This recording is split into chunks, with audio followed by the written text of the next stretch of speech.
They did not come to offer humanity a weapon. They came to offer humanity a couch. That is not a metaphor. The Threnody Compact's gift vessel, registry designation Fourth Kindness, arrived in high Earth orbit with reclined seating, ambient lighting, and a hull material soft enough to leave a thumbprint. It was accompanied by a formal note explaining, in language so polite it curdled, that the vessel was being given to humanity because humanity's psychological profile made it unsuited to instruments of consequence. Earth was not being armed, Earth was being furnished. The transfer document ran to 11 pages, and every page was an insult wearing a diplomat's gloves. Fourth Kindness was described as a comfort-class liaison vessel, decommissioned from ceremonial service, gifted without obligation, expectation, or further correspondence required. There was a clause specifying that the vessel's internal temperature could not be adjusted below 21 degrees Celsius, for the well-being of a species known to distress easily. There was a second clause noting that all seating had been left in place, as the recipients may find the accommodations comforting during a period of adjustment. The physical evidence was worse than the paperwork. Every bulkhead, every access panel, every seat back carried a small stamped glyph, 3 interlocking circles in soft orange, which UN translators eventually rendered as non-functional, sentimental class. It was the alien equivalent of a sticker that said fragile, handled gently, applied to an entire starship. Ambassador Velora Thist delivered the gift in person, in a broadcast watched by 4 billion people. She was tall in the way Threnody diplomats trained themselves to be tall, and she smiled the entire time. And her English was flawless in the specific way that meant she had learned it decades ago from someone who no longer mattered to her. "We understand," she said, "that your species finds comfort in familiar shapes. Window seats, soft light, we have left these things intact for you. In another few centuries you may understand why we do not." The room at UN Orbital Command went quiet in the particular way a room goes quiet when 4 billion people have just been condescended to on live television. Analysts stared at the glyphs. Generals asked reasonably what the ship could shoot. Nobody had an answer because the honest answer was nothing, and nobody wanted to be the one to say it first. Then a voice from the back of the room, not loud, not performing for anyone. "I want to go aboard." Every head turned. It was Kian Voss, 34, human factors engineer, the man whose entire career had been a running joke in 3 separate research divisions.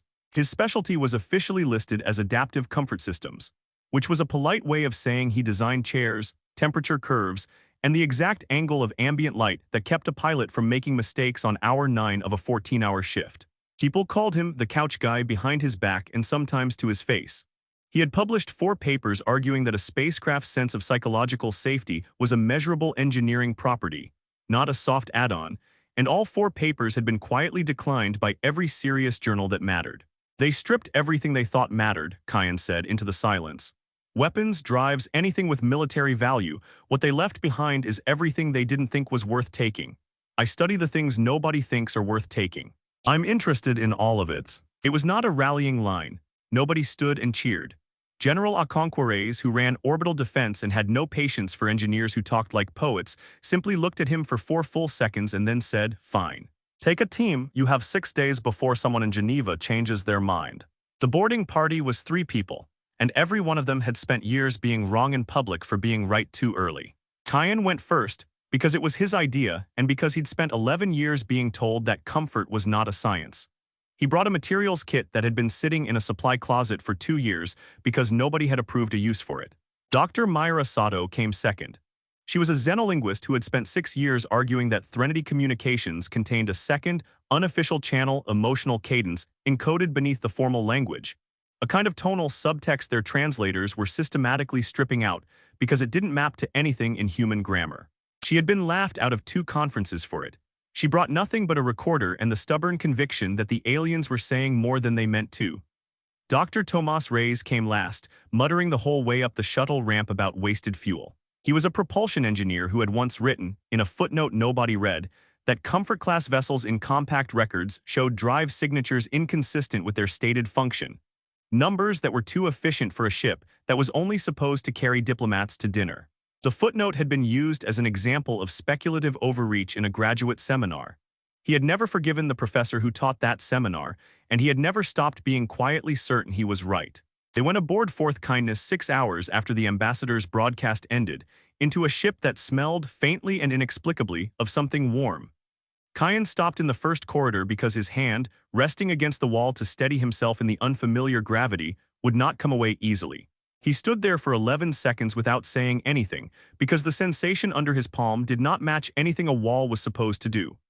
"It's not decorative," he said finally, and his voice had gone very quiet, the way it did when he was trying not to sound as certain as he felt. "This isn't a soft material laid over a hard hull. The lattice underneath is actively organized, semi-crystalline at ambient temperature but oriented deliberately, not by accident of manufacture. Somebody built a wall that responds to touch pressure and adjusts its give in real time." He looked up at Mira. "That's not comfort, that's an information system nobody bothered to shut off." Mira didn't answer right away. She had already pulled out her recorder and was standing very still near a wall panel, headphones on, eyes on nothing. When she finally spoke, it was to no one in particular. "There's a signal in the walls. Low frequency, continuous, and it's not structural telemetry, it's patterned like speech." She looked at Kian. "I think this ship has been talking to itself for however long it's been sitting dark. I think it might still be listening." Reyes found the drive section 40 minutes later and did not say anything for a long time. He sat down on the deck plating, which was not something Reyes did, because his legs had stopped agreeing to hold him up in the ordinary way. The drive core in front of him was small, smaller than any human FTL housing by a factor of 6. And by every published compact specification, comfort-class vessels were not supposed to have anything faster than an in-system shuttle drive. "They didn't strip the drive," he said eventually to the room. "They didn't need to. This is the ceremonial drive. This is what they consider slow." He put his hand flat against the housing the way a man checks a stove is off, out of habit, not expectation.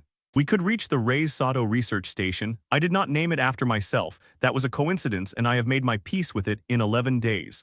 Our fastest current drive takes 4 months." Kian's discovery, the resonant lattice, kept pulling threads. 2 days in, he found that the material didn't just respond to pressure.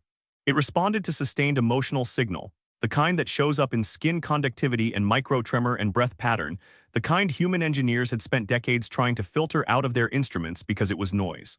The Threnody hadn't filtered it out, they'd built around it.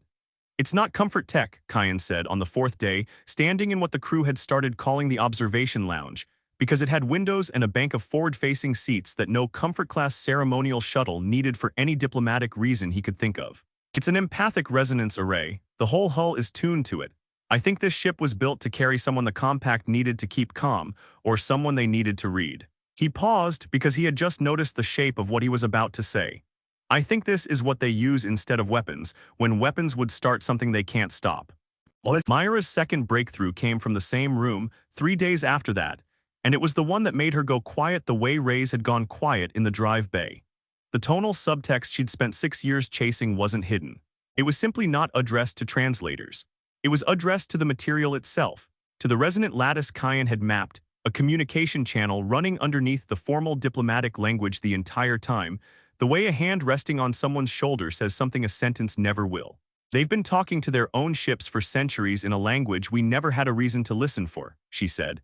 "And they built the equivalent of an emotional transponder into every comfort vessel they've ever made, because for the Threnody, comfort is not a soft category. It's a control system. It's how they keep the people who matter to them calm enough to think clearly under pressure." She looked at the window seats, the low light, the too warm wall. "They gave us this because they thought it was worthless. They gave us the exact thing they used to keep their own diplomats from making mistakes." By the 5th day, the shape of it was undeniable, and every one of them had stopped sleeping the ordinary amount. Kian, Mira, and Reyes stood together in the observation lounge with 3 years of combined public humiliation behind them, and a starship in front of them that proved, individually, every one of them had been right the whole time. "We could reverse engineer the resonant array into a shielding harmonic inside a year," Kian said.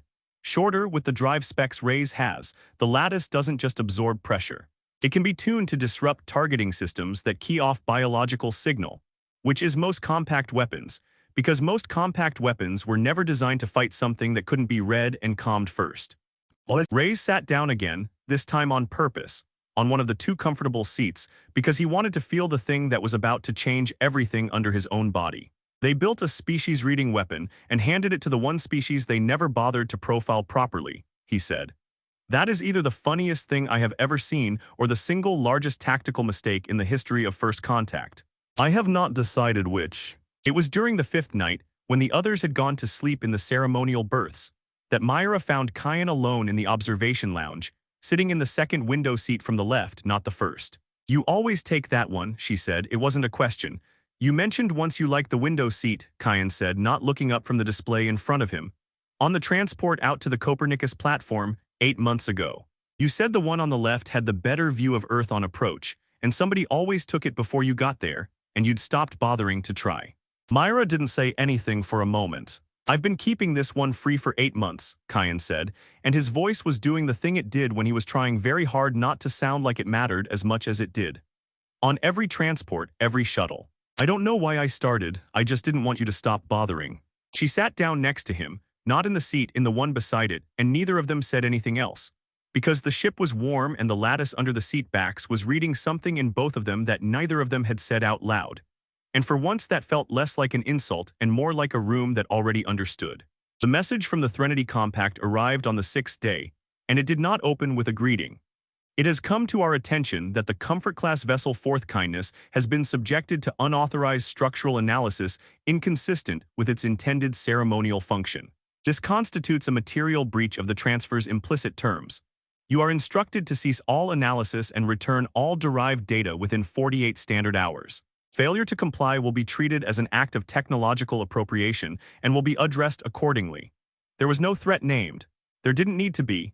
Every analyst in the room understood that a species which had just watched humanity find something worth taking seriously was not going to ask twice. Kian read it twice and then looked up at Reyes and Mira and did not look afraid, which surprised even him. 48 hours, he said.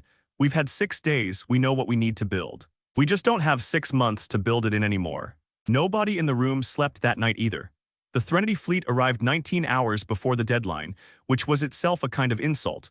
Early enough to make clear they had never intended to wait for an answer. 6 ships, standard configuration, weapons rated for population centers, not for a single ceremonial vessel, and the improvised shield harmonic humanity had welded around it in 9 days flat. The lead ship opened fire at range. Standard targeting doctrine, biologically keyed, the kind of weapon built by a species that had never needed to fight anything it couldn't first read and calm. The shots didn't land where they should have. Fourth Kindness's resonant hull scrambled the targeting lock the instant it made contact, feeding the enemy sensors a false emotional signature. Calm where there should have been fear, stillness where there should have been panic. Exactly the kind of profile Threnody weapons were built to trust and never built to question. 3 shots missed by margins that should have been impossible. The 4th ship adjusted fast and found the harmonics blind spot within 11 seconds. Faster than the simulations had predicted, fast enough that for a moment the bridge crew of the makeshift human flagship went as quiet as Reyes had gone in the drive bay. Then Kian, watching the feed from the observation lounge with a jury-rigged control panel in his lap, retuned the harmonic by hand, live. Using the exact adjustment he'd spent 11 years perfecting on things nobody thought mattered. The blind spot closed. 2 Threnody ships broke formation, unable to hold a lock on anything. One took a graze from a human railgun and peeled off, drives flaring, retreating toward the edge of the engagement zone. Nobody chased it, Reyes gave the order himself. Let it go, he said. It came here to enforce a rule about who's allowed to matter. Let it go home and report that the rule didn't hold. The engagement lasted 6 minutes and 40 seconds. No human ship was lost. 1 Threnody vessel was disabled, its crew recovered under formal ceasefire protocol within the hour. The rest withdrew to the edge of the system and went silent. Ambassador Velora Thist's official response arrived 4 hours later, and it was exactly as devastating as her first message.